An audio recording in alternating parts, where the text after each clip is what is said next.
Good afternoon again. Welcome to the Women's League Seminary Synagogue. And thank you and shkach to Jen Schlossberg for Mincha. And it gives me great pleasure to call upon Hersh to deliver his senior sermon. To all of you, thank you for all being here.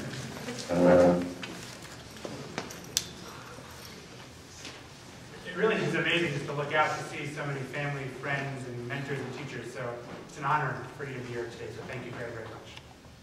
Whether you like the sermon or not, you should know that you're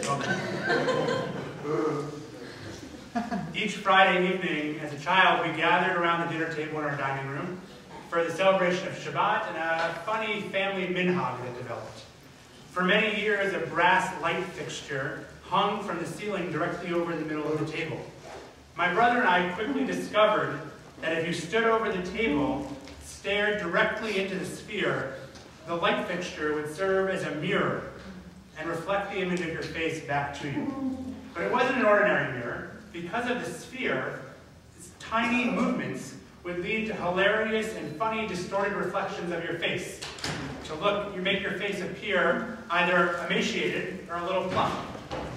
And while I'm sure that not all of you benefited from such a beautiful light fixture, I hope that most of you have experienced looking into types of mirrors that give this type of reflection and can understand the reflective feats achieved by moving just a little bit. The mirror is such a simple tool, but it's one that's been around for a long time. Historians think that mirrors have been around for around 8,000 years, and there are very few tools that have been around for so long that hold such a prominent place in our modern-day homes. Mirrors allow us to see our reflections, attempt to fix our appearances, and improve our image. In modern Hebrew, there are several words for mirror, but I'd like to suggest a different Hebrew term for mirror from our biblical tradition, albeit a poetic understanding. The term I want to reflect on is ezer kenegdo. During the story of creation, God realizes that man needs a partner, a helpmate, as it is often understood and translated. And eventually Eve is created as man's ezer kenegdo. Rashi understands this important term to mean a reflection of ourselves.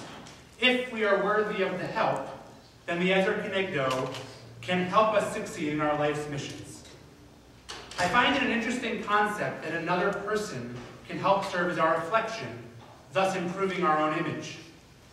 A teacher of mine talks about the experience of working regularly with a colleague as just this type of experience.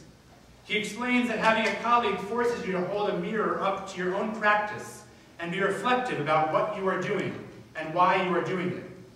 What a nice idea, then, that a human being can be your mirror. The Mea Shiloach, the early 19th century commentary of Rabbi Mordechai Yosef Leiner on this phrase, cites a very interesting sugya from the Bava Metzia 84a. In this passage, we learn of the special relationship between the second generation of Moraim, Reish Lakish and Rabbi Yochanan. The sugya teaches that after a great debate between the two, Reish Lakish died, and Rabbi Yochanan was distraught with grief due to the loss of his intellectual partner. The rabbis sent Rabbi Elazar ben Kadat to Rabbi Yochanan in order to help console him and provide for a replacement of sorts after the loss of Reish Lakish. Despite the high intellectual prowess of Rabbi Elazar, Rabbi Yochanan quickly became frustrated because Rabbi Elazar always agreed with him and told him that he was right. Rabbi Yochanan shouted out, "At kvar Lakisha, you are supposed to be like Reish Lakish. You are no replacement for him at all. When I would state a matter in debate, Reish Lakish used to raise 24 objections, to which I responded with 24 rebuttals. And because of this dialogue, a more complex comprehension would be achieved." This relationship was certainly that of a mirror, helping the other be reflected, that of an ezer kenegdo, helping each other succeed and increase in knowledge. Their relationship, though, was not any ordinary reflection like you would receive from a traditional mirror. Instead, similar perhaps to that light fixture hanging over my dining room table, the reflection they provided for each other was a bit altered from the original, allowing for further growth and knowledge acquisition. Along these lines, I'm reminded of something that Rabbi David Wolpe taught at a lecture he gave during my second year of school here. He urged each of us to find a confidant, a friend, who would essentially serve as our Ezra Kenegdo as we go throughout our work and our life. Someone with whom you can have deep, reflective conversations, filled not only with praise, but more importantly with critique. The person who will tell you that your tie doesn't match your shirt, your teaching is void of Torah, or that you have food stuck between your teeth. The person who will give you a hug after being so critical and help raise you up so that you can become the best version of yourself.